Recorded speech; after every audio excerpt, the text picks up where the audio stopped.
Bonsoir les amis, content de vous retrouver pour une nouvelle vidéo pour le quintet de demain. Avant tout, un grand dédicace à vous, tous les pays qui me suivent. Je ne peux pas tous les citer, mais en tout cas, je vous fais un grand bonjour.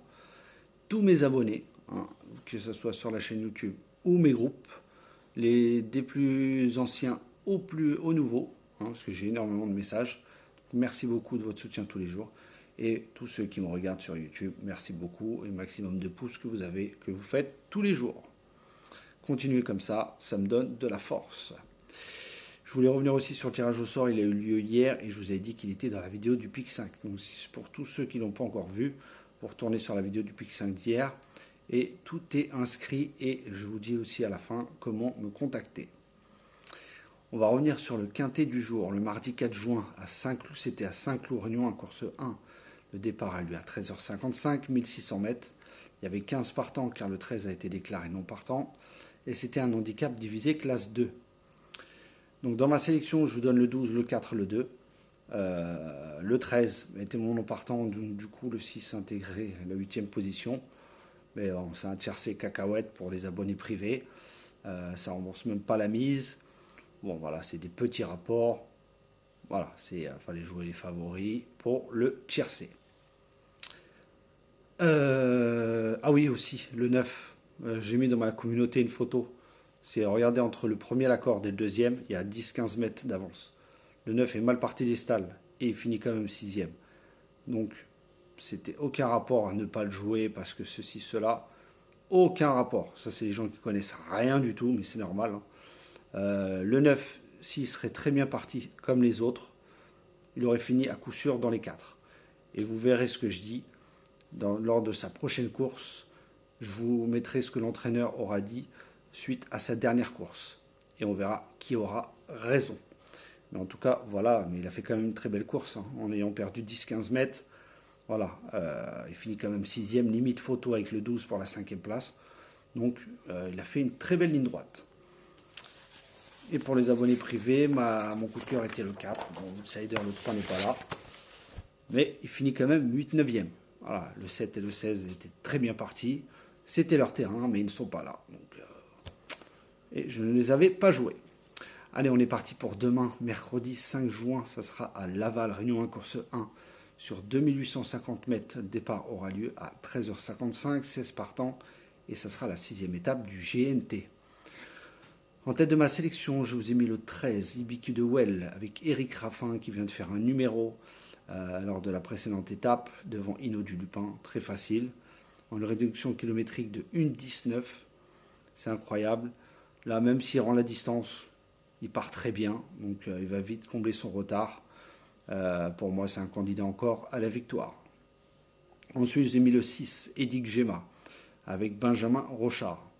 Lui, il adore les longues distances. 2e à Laval sur le parcours, en devançant Y de Selan, qui retrouve à poteau égal, comme la dernière fois. Et 4e derrière Hannibal Tuileries sur 2875 mètres. Hannibal Tuileries, il court demain, mais c'est son entraîneur qui le monte, Ferré. Il aurait été déféré et confié à un pilote, ça aurait été la première chance, enfin l'une des premières chances de la course. Donc ce n'est pas rien. Benjamin Rochard le connaît par cœur. Attention à lui. Ensuite le 7, Y de Selan, avec David Thomas. Alors il fait une petite semi-rentrée, mais c'est un cheval de classe, très régulier, très bien placé à la limite du recul. Comme je vous ai dit, il s'est fait devancer sur le parcours par Edic Gemma qui le retrouve. Voilà, il a déjà devancé Ibiku de Well.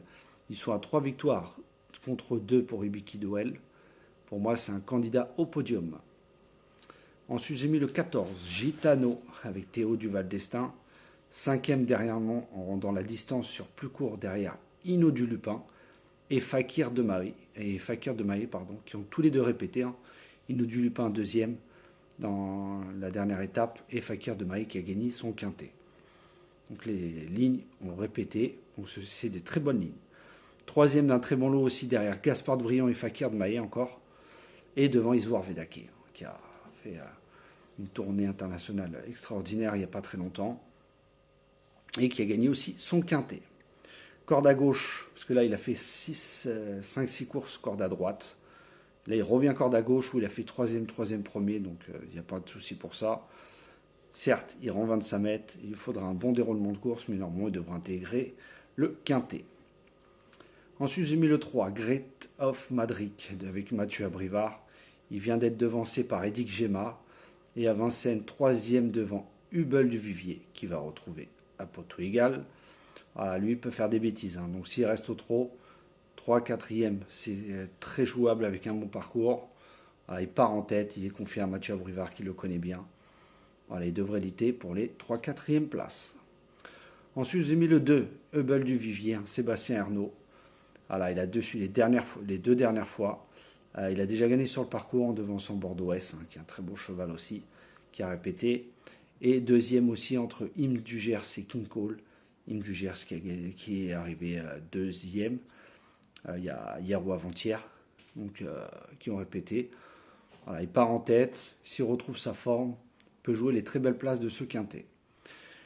Et ensuite, mon 7e cheval sera le 1, Gloire du Perche, avec Anthony Colette.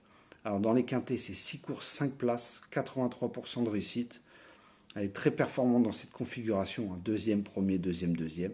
Certes, elle monte largement de catégorie, mais elle a l'avantage de partir en tête. Voilà, en faisant le petit parcours, elle peut garder une 4e, 5e place à belle cote. 5e à Vincennes, devancé par Grindelwald, Urela et Harmonista, qui sont un très bon lot. Il a l'habitude de rendre la distance. Là, il ne la rend pas. Voilà. La dernière fois, il avait fait deuxième, justement, comme je vous ai dit, en rendant la distance. Donc voilà pour la 4e, 5e place. Après, fallait mettre des cotes. Voilà, il va avoir entre, je pense, 40 contre 1.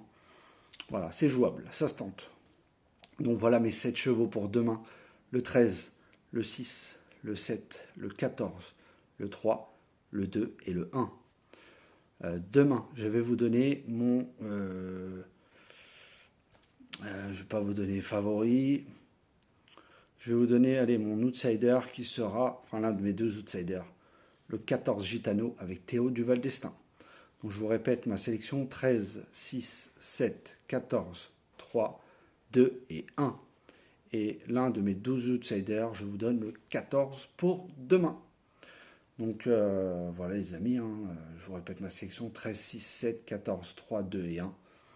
Voilà, pour tous ceux qui veulent apprendre, sachez que faire les lignes, c'est pas aller, c'est expliquer contre qui il a battu, pourquoi vous le mettez à cette position-là, contre qui il a déjà devancé, qui ont répété ou qui n'ont pas répété, parce que des fois, le cheval peut être bien, et il y a des fois, si la ligne ne répète pas, il peut ne pas être là. Donc n'écoutez pas les baratins de certains qui vous disent oui, parcours caché, il a une belle pointe de vitesse et basta. Non, les papiers, les lignes, c'est quand on vous explique contre qui ils ont déjà battu, que ce soit dans la course et pourquoi vous le mettez lui avant lui et ainsi de suite. Voilà. Voilà, c'est tout ce que je voulais dire pour l'étude des lignes et pas lire le journal.